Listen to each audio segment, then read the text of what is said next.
ऐसे कई लोग हैं जिन्हें थ्रिल, एडवेंचर और एड्रेनलिन रस में बेहद मज़ा आता है। तो वहीं दूसरी ओर ऐसे भी लोग हैं जिन्हें शांति और अकेले रहना पसंद है। तो आप इन दोनों में किस कैटेगरी में आते हैं? क्या आप जानते हैं कि एक जेनेटिक लक्षण होता है जिसे हाई सेंसिटिविटी कहा जाता है। इस बुक में आप सीखेंगे कि अगर आप एक हाईली सेंसिटिव इंसान हैं तो आप खुशी, सक्सेस, मन की शांति और प्यार कैसे हासिल कर सकते हैं। हेलो दोस्तों, स्वागत है आप सभी का एक और नई बुक समरी में। आज की बुक समरी है हाईली सेंसिटिव पर्सन, जिसे लिखा है एलन एरोन ने। एलन एरोन एक साइकोलॉजिस्ट और ऑथर हैं। वो एक एक्सपर्ट हैं जिन्होंने हाई सेंसिटिविटी पर 6 किताबें लिखी हैं। एलन के पास अक्सर लोग साइकोथेरेपी करवाने के लिए आते हैं। हाई सेंसिटिविटी के अलावा उन्हें लव और क्लोज रिलेशनशिप पर उनके रिसर्च के लिए भी जाना जाता है। दुनिया में अलग अलग तरह के लोग होते हैं। जैसे कई लोग बहुत गुस्सैल तो कुछ लोग स्वभाव से ठंडे होते हैं। ठीक उसी तरह कई लोग ऐसे भी हैं जो बहुत ज़्यादा भावुक यानी कि सेंसिटिव होते हैं। ये एक जेनेटिक लक्षण है जिसकी स्टडी दुनिया भर के कई साइकोलॉजिस्ट ने की है। रिसर्च से पता चला है कि पूरी दुनिया की पॉपुलेशन के 20% लोग बहुत सेंसिटिव होते हैं। ये लक्षण 100 अलग अलग जानवरों की प्रजातियों जैसे बंदर, कुत्ते, हिरण, मछली, पक्षी में भी मौजूद होते हैं। अगर आपको लगता है कि आप बहुत सेंसिटिव हैं तो आप पूरी तरह से नॉर्मल हैं। ये लक्षण इसलिए डेवलप हुए हैं क्योंकि इस दुनिया में जीने के लिए एक इंसान को सावधान और तेज नज़र वाला होने की ज़रूरत है। रिएक्ट करने से पहले गहराई से सोचने की और किसी भी खतरे के शुरुआती साइन का पता लगाने की ज़रूरत है। ये बुक आपको आपके बचपन के साथ जोड़ने में मदद करेगी। एक बच्चे के रूप में शायद आप शर्मीले, शांत और अलग थलग रहने वाले बच्चे रहे होंगे। शायद आपकी कुछ यादें ऐसी भी होंगी जो बुरी थीं और जिन्हें आप बिल्कुल याद नहीं करना चाहते। बड़े होने के बाद भी किसी ग्रुप में खुद को फिट करना आपको मुश्किल लगता होगा। आपने आउटगोइंग, एडवेंचरस होने की कोशिश भी की होगी। हो सकता है कि आप खुद से पूछते हो कि आप आसानी से क्यों थक जाते हैं। बहुत सारे काम होने से आप इतने परेशान क्यों हो जाते हैं। किसी दोस्त के साथ बहस या झगड़ा होने से आपको इतनी चिंता क्यों हो जाती है। इस बुक समरी को सुनने के बाद आपको सब समझ में आने लगेगा। इसे सुनने के बाद आप खुद को पसंद करना सीखेंगे। आप खुद की वैल्यू करने लगेंगे। आप भावुक लोगों को एक अलग नज़रिए से देखना सीखेंगे। तो चलिए फिर बिना किसी देरी के शुरू करते हैं आज की book summary, the highly sensitive person by Elaine Aron. आपके थकने का कारण ये है कि हम एक ऐसी दुनिया में रहते हैं जहाँ शर्मीले, सेंसिटिव या अकेले रहने वालों को ज़्यादा पसंद नहीं किया जाता। लेकिन जब आप सेंसिटिविटी के बारे में ज़्यादा जान लेंगे तो आप इसे एक कमी के बजाय एक खूबी के रूप में देखना शुरू कर देंगे। हाँ, ये सच है कि हमारा नर्वस सिस्टम कुछ इस तरह से बना हुआ है कि वो ज़रूरत से ज़्यादा ही सोचता है। लेकिन इस एक क्वालिटी के कारण सेंसिटिव लोग दूसरों की फीलिंग्स को बेहतर समझ पाते हैं, चीज़ों के पॉजिटिव पहलू और उसकी अच्छाइयों को देख पाते हैं। इतना ही नहीं, ऐसे लोग छोटी से छोटी डिटेल पर भी ध्यान देते हैं। इस वजह से ये लोग कमाल के वेल प्लान्ड आइडियाज़ क्रिएट कर पाते हैं। आप इस दुनिया के उन चंद 20% लोगों में से हैं जो सबसे अलग और यूनिक हैं। इसलिए सब अकेले दुबकने के बजाय बाहर निकलकर अपनी सेंसिटिविटी को गले लगाने का वक्त आ गया है। आपके अंदर बहुत टैलेंट और क्रिएटिविटी भरी हुई है, उसे जगाने का समय आ गया है। Are you highly sensitive? इस बुक की ऑथर एलन एरोन खुद भी एक बहुत सेंसिटिव इंसान है। उन्होंने इस लक्षण को स्टडी करने के लिए अपना पूरा करियर समर्पित कर दिया। और तो और उन्हें कई ऐसी स्टडी का भी पता चला जो उनके रिसर्च को पूरी तरह सपोर्ट कर रहा है। एलन ने हाई सेंसिटिविटी का पता लगाने के लिए एक टेस्ट बनाया। कोई भी साइकोलॉजिकल टेस्ट 100% सटीक नहीं होता, लेकिन ये टेस्ट आपको खुद को बेहतर समझने में मदद कर सकता है। तो आइए देखते हैं कि इसमें किस तरह के सवाल पूछे गए हैं। पहला, क्या आप बिजी दिनों में इतना थका हुआ महसूस करते हैं कि आप एक अंधेरे कमरे में अकेले रहना चाहते हैं या किसी भी ऐसी जगह जाना चाहते हैं जहाँ बहुत शांति हो। दूसरा, क्या कैफीन का आप पर बहुत तेज़ असर होता है। तीसरा, क्या आपको तेज़ आवाज़, स्मेल या तेज़ रोशनी से घबराहट महसूस होती है या भौचक्के हो जाते हैं। चौथा, क्या आप आसानी से चौंक जाते हैं। पांचवा है, जब आपको कम समय में बहुत सारा काम करना हो तो क्या आप हड़बड़ा जाते हैं। छठवां, क्या आप मारधाड़ वाले टीवी शो या फिल्में देखना पसंद नहीं करते। सातवां है, क्या आप इस बात का बहुत ज़्यादा ध्यान रखते हैं कि आपसे कोई गलती ना हो जाए या आप कुछ भूल ना जाएं। आठवां है, क्या आप पर भूख लगने पर बहुत ज़्यादा असर होता है, जैसे आप परेशान हो जाते हैं या आपकी कंसंट्रेशन पावर कम हो जाती है। नौवां है, क्या आपको बदलाव को अपनाना मुश्किल लगता है। 10वां, जब आप बच्चे थे तो क्या आपके पेरेंट्स या टीचर्स ने आपसे कहा कि आप बहुत ज़्यादा सेंसिटिव हैं। 11वां है, क्या आपको किसी भी कंपटीशन में या जब आप कोई काम कर रहे हों और कोई आपको गौर से देख रहा हो तो आप नर्वस हो जाते हैं। 12वां, जब लोग आपको एक साथ कई काम करने के लिए कहते हैं तो आपको झुंझुलाहट या नाराज़गी महसूस होती है। अगर ज़्यादातर सवालों के लिए आपका जवाब हाँ है तो इसमें कोई शक नहीं है कि आप एक हाईली सेंसिटिव इंसान हैं। अगर आपका जवाब ना है तो भी हमारे साथ बने रहिए, क्योंकि हो सकता है कि आपके परिवार में या आपका कोई ऐसा दोस्त हो जो बहुत ज़्यादा सेंसिटिव हो, तो आपको उसे बेहतर समझने में मदद मिलेगी। हाई सेंसिटिविटी की क्वालिटी आपको दूसरों के साथ ज़्यादा सहानुभूति रखना और उनकी फीलिंग्स को ज़्यादा समझना सिखाएगी। यह आपको अपने रिश्तों और अपने आसपास के लोगों के साथ बातचीत में सुधार करने में मदद करेगी। नेक्स्ट है the facts about being highly sensitive. हम हाई सेंसिटिविटी की क्वालिटी को DOES डज शब्द की मदद से समझ सकते हैं, जहाँ D का मतलब है डेप्थ ऑफ प्रोसेसिंग, यानी गहराई से चीज़ों को समझना और देखना। जो लोग बहुत ज़्यादा सेंसिटिव होते हैं वो छोटी से छोटी बात पर भी बहुत गौर करते हैं। उन्हें डिसीजन लेने में और रिएक्ट करने में समय लगता है, क्योंकि वो बहुत गहराई से इन्फॉर्मेशन को समझने की कोशिश करते हैं। हाईली सेंसिटिव पीपल यानी HSP वालों का सिक्स्थ सेंस या इंट्यूशन, जिसे हम चीज़ों को भांपने की पावर कहते हैं, वो भी औरों के मुकाबले स्ट्रॉन्ग होती है। अगर आप एक HSP हैं तो क्या आप कभी ऐसे सिचुएशन में रहे हैं जहां आपको पता था कि क्या होने वाला है? अगर हाँ तो उसे ही इंट्यूशन कहते हैं।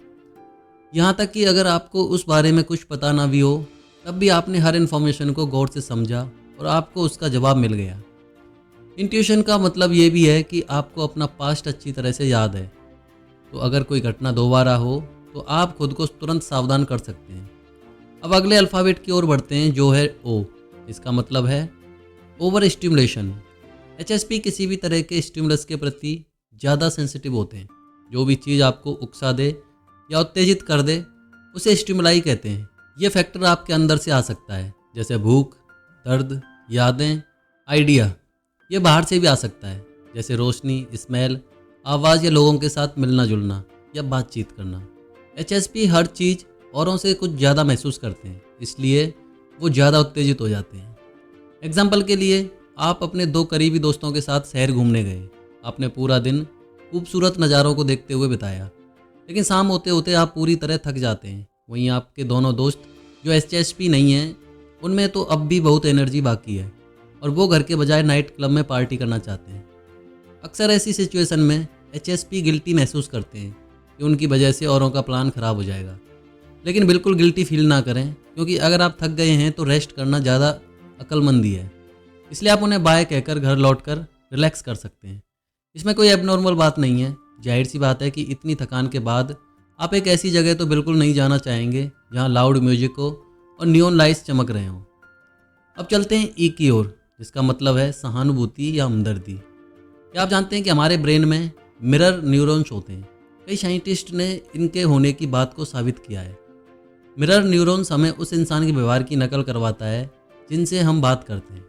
HSP लोगों में मिरर न्यूरॉन्स ज़्यादा एक्टिव होते हैं। वो दूसरों की भावनाओं को सिर्फ देखते ही नहीं बल्कि खुद उसे महसूस भी कर सकते हैं। एक एक्सपेरिमेंट में HSP लोगों को कुछ अजनबियों की तस्वीर दिखाई गई, जिनमें से कई खुश, दुखी या परेशान थे। ब्रेन स्कैन करने पर पता चला कि तस्वीर देखने के बाद हाईली सेंसिटिव लोगों के मिरर न्यूरॉन्स एक्टिव हो गए थे। इसके साथ साथ ब्रेन के दूसरे हिस्से भी एक्टिवेट होने लगे। इसका मतलब था कि HSP उन लोगों की मदद करने के लिए या उन्हें बेहतर महसूस करवाने के लिए कुछ ना कुछ करना चाहते थे। HSP लोगों में बहुत हमदर्दी होती है। दूसरे क्या महसूस कर रहे हैं वो अच्छे से समझ सकते हैं और महसूस कर सकते हैं। वो हमेशा दूसरों की मदद करने के लिए आतुर रहते हैं। ई का मतलब इमोशनल रिएक्टिविटी भी है।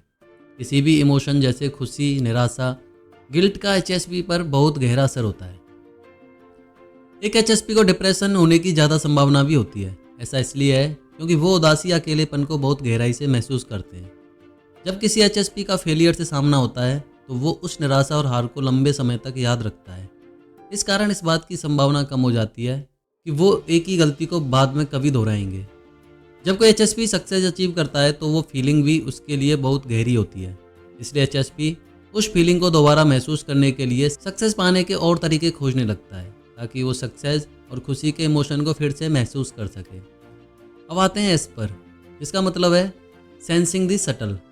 HSP किसी भी चीज़ के हल्के से हल्के सिग्नल को भी समझ जाते हैं, जैसे बॉडी मूवमेंट, आवाज़ का टोन, चेहरे का एक्सप्रेशन वगैरह। एक एचएसपी किसी भी ग्रुप में जाकर बड़ी जल्दी भांप लेता है कि कौन अनकंफर्टेबल फील कर रहा है, किसे मजा आ रहा है, या उनमें से ऐसा कौन है जो फेक और नकली है। लोगों के साथ बातचीत करते समय ये आर्ट बहुत कम आ सकती है, क्योंकि एचएसपी समझ जाते हैं कि कौन झूठ बोल रहा है या कौन उदास है। इस तरह एचएसपी किसी भी ग्रुप में झगड़े को रोकने में मदद कर सकते हैं। अगर आप एक एचएसपी हैं तो आपके पास इंट्यूशन, क्रिएटिविटी, हमदर्दी और सतर्कता जैसी अनमोल क्वालिटीज़ हैं। कई सेंसिटिव लोग इस बात से शर्मिंदा महसूस करते हैं कि वो इतने भावुक क्यों हैं। तो मैं आपको बता दूं कि आप बिल्कुल नॉर्मल हैं। सच पूछें तो आप ऐसे कमाल के और यूनिक इंसान हैं जिसके पास दुनिया को देने के लिए बहुत सारा टैलेंट और क्रिएटिविटी है। ट्रिक बस आपके रिएक्शन को कंट्रोल करने में छुपा है। जब भी आप थकान या स्ट्रेस महसूस करते हैं तो ब्रेक लेना बिल्कुल ठीक है। किसी ऐसी जगह की तलाश करें जहां आप अपने विचारों के साथ कुछ समय अकेले बिता सकें। नेक्स्ट है डिगिंग डीपर। हमने अक्सर साइकोलॉजिस्ट को यह कहते सुना है कि हमारी पर्सनैलिटी और हमारे बचपन के बीच एक गहरा कनेक्शन होता है, लेकिन आश्चर्य तो यह है कि ये कनेक्शन बिल्कुल मौजूद है, लेकिन हमने इस पर कभी गौर ही नहीं किया। किसी के भी माइंडसेट को समझने के लिए उसके बचपन में झांकना बहुत ज़रूरी है। हमारी ज़िंदगी के पहले 2 साल बहुत इम्पोर्टेंट होते हैं। बच्चे की देखभाल करने वाले के साथ, खासकर माँ के साथ, बच्चे का बहुत गहरा और इम्पोर्टेंट कनेक्शन होता है। उस समय बच्चे का ब्रेन पूरी तरह डेवलप्ड नहीं होता। जैसा रिश्ता उसका अपनी माँ के साथ होगा, उसका ब्रेन उसी तरह डेवलप होने लगेगा। बचपन का ये कनेक्शन बच्चे के ब्रेन में उन हिस्सों को डेवलप करती है जिसका संबंध स्ट्रेस और चिंता से होता है। जिन पेरेंट्स का अपने बच्चे के साथ ज़्यादा अटैचमेंट नहीं होता, वो बच्चे इनसिक्योर हो जाते हैं। ऐसे बच्चे बड़े होने के बाद चिंता, स्ट्रेस और डिप्रेशन के शिकार हो सकते हैं। इसका कारण यह है कि हम सभी अपने पेरेंट्स से अपनी भावनाओं को कंट्रोल करना सीखते हैं, लेकिन जिन पेरेंट्स का अपने बच्चे के साथ ज़्यादा कनेक्शन नहीं होता तो अपने इमोशंस को मैनेज करना सीख नहीं पाते, और इसमें पेरेंट्स की गलती है, बच्चे की नहीं। जो माँ अपने बच्चे की ज़रूरतों को अनदेखा करती है या उसे समझती नहीं है, तो वो बच्चा खुद को अकेला महसूस करने लगता है। उसे लगने लगता है कि ये दुनिया रहने के लिए एक सेफ जगह नहीं है। या तो वो बेचैन और चिंतित होने लगेगा या खुद को सबसे अलग करने लगेगा। चिंता करने वाले बच्चों को एंग्जाइस बच्चे कहा जाता है। जो बच्चे नज़रअंदाज करना शुरू कर देते हैं उन्हें अवॉइडेंट बच्चे कहा जाता है। दोनों ही सिचुएशन में बच्चे के पेरेंट्स उसकी ज़रूरतों और भावनाओं जैसे भूख, डर, अकेलापन आदि को समझने, उसे शांत करने में और उसे पुचकारने में फेल हो गए। समय के साथ ऐसे बच्चों को लगने लगता है कि उसके पेरेंट्स उसे कभी भी छोड़कर जा सकते हैं, इसलिए वो अपने पेरेंट्स के बहुत चिपकू हो जाते हैं। ऐसे बच्चे चिड़चिड़े, गुस्सैल और डरपोक बनते हैं। वो हमेशा प्यार, दुलार और अटेंशन की तलाश में रहते हैं, क्योंकि उनकी इमोशनल ज़रूरतों को उसके पेरेंट्स ने पूरा नहीं किया। इस वजह से वो खुलकर खेल नहीं पाते और ना उनका मन कहीं लगता है। ऐसे बच्चे यही सीखते हैं कि जब उन्हें ज़रूरत होगी तो उनके पेरेंट्स उनके लिए मौजूद नहीं होंगे। ऐसे बच्चे अपनी फीलिंग्स को एक्सप्रेस करना बंद कर देते हैं और बातों को दिल में दबाने लगते हैं। अक्सर ऐसे बच्चे बड़े होने पर बदमाश और सब पर धौंस जमाने वाले बच्चे बनते हैं। इन्हें अपने इमोशंस को मैनेज करना नहीं आता, क्योंकि उनके पेरेंट्स ने उन्हें कभी शांत करने की या आराम देने की कोशिश ही नहीं की। वो हमेशा उन्हें रोता बिलखता छोड़ दिया करते थे। ये बच्चे ऐसा जताते हैं जैसे उन्हें प्यार की ज़रूरत नहीं है, लेकिन अंदर ही अंदर वो बहुत अकेलापन और घबराहट महसूस करते हैं। अब एक और कैटेगरी होती है जिसे सिक्योरली अटैच्ड बच्चे कहा जाता है। इस तरह के रिश्ते में बच्चे और उसके पेरेंट्स में गहरा अटैचमेंट होता है। उनके पेरेंट्स हमेशा उनकी ज़रूरतों को समझने और उसे पूरा करने के लिए मौजूद होते हैं। ये बच्चे खुलकर अपने इमोशंस को एक्सप्रेस करते हैं। इन्हें इस बात पर पूरा विश्वास होता है कि ज़रूरत पड़ने पर इनके पेरेंट्स इनकी मदद करने ज़रूर आएंगे। ऐसे बच्चे सीखते हैं कि ये दुनिया रहने के लिए एक सेफ जगह है। इन बच्चों के जन्म के पहले कुछ महीनों में ये अपने पेरेंट्स को कसकर पकड़े रखते हैं, और पेरेंट्स भी इस बात का पूरा ध्यान रखते हैं कि उन्होंने बच्चे को सेफ तरीके से पकड़ा है। ये बच्चे थोड़े बड़े होने पर खुलकर खेलते हैं, अपने आसपास की जगह में घूमते रहते हैं। इनके पेरेंट्स की नज़र हमेशा इनके ऊपर बनी रहती है ताकि ज़रूरत पड़ने पर वो उनकी मदद कर सकें। जब भी बच्चे को लगता है कि उसके आसपास कोई खतरा है तो उसके माँ बाप उसे बाहों में भर लेते हैं। ऐसे बच्चे तुरंत इस बात को नोटिस कर लेते हैं कि उनके पेरेंट्स उनके आसपास हैं। उन्हें देखकर वो संतुष्ट हो जाते हैं, खुश हो जाते हैं और दोबारा खेलने लगते हैं। तो ज़रा सोच कर बताइए कि बचपन में आपका अपने पेरेंट्स के साथ किस तरह का रिश्ता था। कई बार पुरानी यादों को याद करना दर्दनाक हो सकता है, लेकिन आप इसी जरिए से खुद को हील कर सकते हैं। हो सकता है कि आपके पेरेंट्स नहीं जानते थे कि उन्हें एक सेंसिटिव बच्चे को किस तरह हैंडल करना चाहिए। बच्चे की परवरिश करना आसान नहीं है। खुद को एक बीज के रूप में इमेजिन करें। बचपन से ही आपका स्वभाव रहा है कि आप बहुत सेंसिटिव हैं। जैसा कि हमने पहले बताया था, हाई सेंसिटिविटी एक जेनेटिक विशेषता है। इसकी जड़ आपके नर्वस सिस्टम में है। इस दुनिया में कम से कम 20% लोग HSP होते हैं। अब देखभाल और परवरिश बहुत मायने रखते हैं। एक बीज को अच्छे से बढ़ने के लिए अच्छी खाद, धूप और पानी की ज़रूरत होती है। अगर बीज का अच्छे से ध्यान रखा जाए तो पौधा मजबूत बनता है और उस पर खूबसूरत फूल और फल खिलते हैं। ठीक उसी तरह बच्चे को भी देखभाल और समझदारी से पालने की ज़रूरत है, क्योंकि अगर उन्हें वो नहीं मिला तो वो भी फूलों की तरह मुरझा जाएंगे। अगर बच्चे का पेरेंट्स के साथ गहरा अटैचमेंट ना हो तो वो आगे चलकर बेचैनी, चिंता और डिप्रेशन का कारण बन सकता है। शायद आप नहीं जानते होंगे, लेकिन इसका आपके फिजिकल हेल्थ पर भी गहरा असर पड़ता है। एक HSP जिसका बचपन खुशहाल नहीं था, वो या तो बीमार रहता है या उसे कई चीज़ों से एलर्जी हो सकती है। लेकिन जो HSP अपने पेरेंट्स से बहुत अटैच्ड होता है, वो खुलकर अपनी क्रिएटिविटी, हमदर्दी को एक्सप्रेस कर पाता है। इन बच्चों के पेरेंट्स ने इस बात को समझा कि ऐसे बच्चों को अकेले समय बिताना कितना अच्छा लगता है, इसलिए उन्होंने अपने बच्चों पर ज़्यादा बाहर जाने या दूसरे बच्चों के साथ बातचीत करने के लिए उन पर दबाव नहीं डाला। दुनिया में ऐसे कई लोग हैं जो आपकी तरह बहुत सेंसिटिव हैं। आप बीता हुआ कल तो नहीं बदल सकते, लेकिन आप अपने आज और आने वाले कल को बेहतर ज़रूर बना सकते हैं। स्ट्रेस, दर्द, थकान ये आपकी बॉडी के सिग्नल हैं कि आपको थोड़ा ब्रेक लेने की और आराम करने की ज़रूरत है। खुद को रिचार्ज करने के बाद आप वापस अपने काम में लग सकते हैं। नेक्स्ट है क्लोज रिलेशनशिप्स। जब आप टीनेज में थे तो क्या आपको बार बार अट्रैक्शन होता था? क्या आपने एक तरफा प्यार एक्सपीरियंस किया है? अगर हाँ, तो ये फैक्ट आपके होश उड़ा देगा। गहरा अट्रैक्शन, एक तरफा प्यार, ये सब हाईली सेंसिटिव लोगों में देखने को मिलता है। यानी कि पूरी दुनिया के 20% लोगों ने उस लव स्टोरी को एक्सपीरियंस किया है जो कभी आपने की थी। क्या ये कमाल की बात नहीं है कि अपनी दुनिया और ख्यालों में खोए रहने वाले आप अकेले नहीं थे? आप ऐसे अकेले इंसान नहीं हैं जो इस बात की उम्मीद लगाए बैठे हैं कि आप जिसे पसंद करते हैं वो भी आपको पसंद करे और आपकी दुनिया को कंप्लीट करे। हाईली सेंसिटिव लोग बहुत गहराई से प्यार करते हैं और अपने ही ख्यालों में खोए रहते हैं। वो बाहर की दुनिया से इतना ज़्यादा घुलना मिलना पसंद नहीं करते। जब इनकी मुलाकात एक ऐसे इंसान से होती है जो इनका ध्यान अपनी ओर खींच लेते हैं और उन्हें लगने लगता है कि ये दुनिया इतनी भी बुरी जगह नहीं है। अब HSP अपना प्यार और अटेंशन उस एक इंसान पर न्यौछावर करने लगते हैं।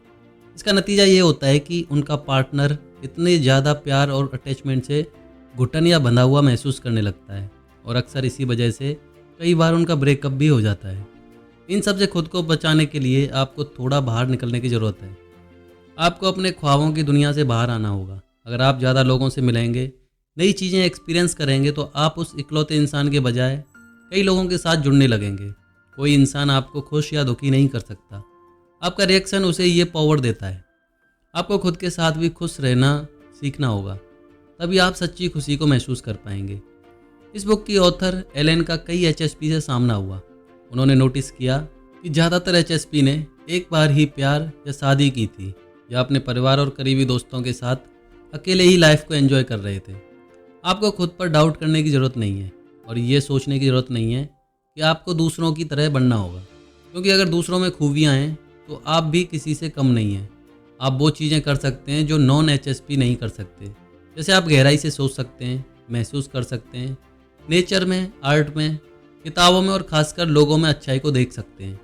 क्या ये खासियत खुद पर गर्व करने या सेलिब्रेट करने के लिए काफ़ी नहीं है? नेक्स्ट है थ्राइविंग एट वर्क। अब सवाल आता है कि HSP के लिए कौन सा काम सबसे अच्छा है। एलन ने अपनी रिसर्च में कई HSP लोगों का इंटरव्यू लिया और देखा कि ये लोग कई अलग अलग प्रोफेशन में काम कर रहे थे, जैसे टीचर, पायलट, शेफ, एक्टर। हर फील्ड में उन्हें कोई ना कोई HSP जरूर मिला। कहने का मतलब यह है कि HSP अपने काम में डीप प्रोसेसिंग और इंट्यूशन को अप्लाई कर सकते हैं और वो किसी भी फील्ड में काम कर सकते हैं।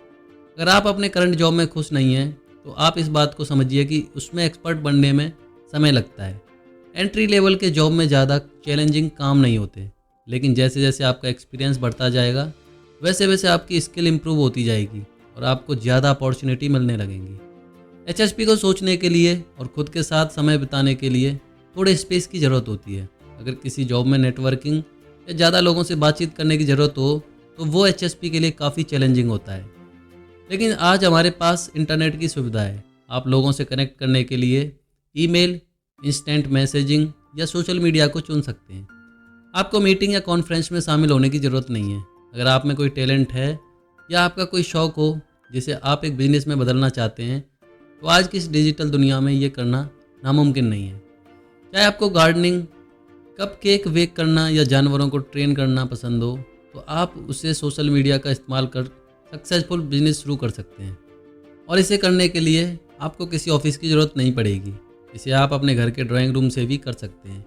लेकिन अगर आप 9 to 5 की जॉब करते हैं और आपके पास घर से करने का टाइम नहीं है, तब भी आप सक्सेसफुल हो सकते हैं। अगर आप अपने काम में अपना 100% देते हैं, अपने काम में वैल्यू ऐड करते हैं, तो आपका बॉस, आपका साथी सब आपकी हाई सेंसिटिविटी को समझेंगे और उसकी तारीफ़ करेंगे। हाँ, ये सच है कि आपको अपने लिए ज़्यादा समय चाहिए। आपको शांति और अकेले में रहना पसंद है, लेकिन आप हमेशा कमाल के आइडियाज़ और सॉल्यूशन लेकर आते हैं।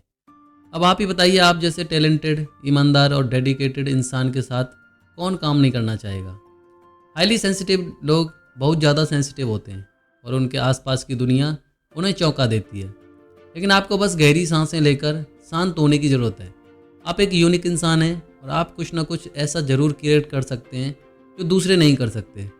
एक बार जब आपने अपनी हाई सेंसिटिविटी को समझकर गले लगा लिया, तब जाकर आपको अपने अंदर कई छुपे हुए खजाने मिलेंगे। शायद आपको यकीन ना हो, लेकिन दुनिया को आपकी ज़रूरत है। दुनिया को ज़्यादा हमदर्दी, क्रिएटिविटी और इंट्यूशन की ज़रूरत है। इससे कोई फ़र्क नहीं पड़ता कि आप किस प्रोफेशन में हैं, आप बिल्कुल टॉप पर पहुंचकर सक्सेस हासिल कर सकते हैं। तो समय आ गया इस बुक के कंक्लूजन का। तो आपने इस बुक में हाई सेंसिटिविटी के बारे में जाना। इस दुनिया में 20% लोग HSP हैं। ये एक जेनेटिक लक्षण है जिसमें बहुत ज़्यादा सेंसिटिव नर्वस सिस्टम होता है। आपने डज शब्द के बारे में सीखा, जो हाई सेंसिटिविटी के बारे में बताती है। जहाँ डी का मतलब है डीप प्रोसेसिंग, ओ का मतलब है ओवर स्टिमुलेशन, ई का मतलब है एम्पैथी और इमोशंस, और एस का मतलब है सेंसिटिव दी सटल। HSP छोटी से छोटी डिटेल को नोटिस करते हैं। वो चीज़ों को जल्दी भांप जाते हैं और हर चीज़ को गहराई से फील करते हैं। यही वो खासियत है जो उन्हें अच्छे डिसीजन लेने में, दूसरों को समझने में मदद करती है। आपने पर्सनैलिटी और बचपन के शुरुआती एक्सपीरियंस के बीच के कनेक्शन के बारे में भी समझा। सिक्योरली अटैच्ड बच्चे हेल्दी, खुशमिजाज और जिम्मेदार एडल्ट बनते हैं। अगर आप HSP हैं और अगर आपका बचपन अच्छा नहीं था, तो आप अपने जख्मों को भरकर अपने बच्चे को एक अच्छा बचपन दे सकते हैं। आपने ये भी जाना कि HSP बहुत गहराई से प्यार करते हैं और लोगों से बहुत ज़्यादा अटैच्ड होते हैं। वो अपने ख्वाबों की दुनिया में रहते हैं, जिस वजह से उनका अट्रैक्शन बहुत गहरा हो जाता है। एक बार एक बूढ़ा आदमी था जो कई सालों से एक गुफा में अकेला रह रहा था। न जाने कितने सालों से उसने बाहर की दुनिया नहीं देखी और ना किसी से मिला था। एक दिन वो गुफा से सिर्फ इसलिए निकल गया क्योंकि वो उसमें गिरने वाली पानी की बूंदों की आवाज़ को और बर्दाश्त नहीं कर पा रहा था। खुद को बहुत ज़्यादा गहरे इमोशंस और अटैचमेंट से बचाने का एक ही रास्ता है कि आप अपनी ख्वाबों की दुनिया से बाहर आकर रियल वर्ल्ड में घुलने मिलने की कोशिश करें। अपनी एनर्जी और टाइम को अपने करियर में इन्वेस्ट करें। अगर आप अपना फोकस अपने प्रोजेक्ट में लगाएंगे तो वो आपको रिजल्ट और सेटिस्फैक्शन दोनों देगा। इस बात को कभी ना भूलें कि आप यूनिक और कमाल के हैं, कुछ अलग हैं, लेकिन बिल्कुल नॉर्मल हैं। तो दोस्तों, ये बुक समरी तो यहीं समाप्त होती है। आपको इस बुक समरी का कौन सा पॉइंट, कौन सी बात अच्छी लगी, वो हमें कमेंट सेक्शन में जाकर बता सकते हैं। साथ ही ये भी बता सकते हैं कि नेक्स्ट बुक समरी आप कौन सी सुनना चाहते हैं। अगर आपको हमारी मेहनत पसंद आ रही है तो हमें एनकरेज करने के लिए हमारे चैनल को सब्सक्राइब करें। साथ ही इस वीडियो को लाइक करें, शेयर करें। मिलते हैं नेक्स्ट बुक समरी में। जय हिंद, जय भारत।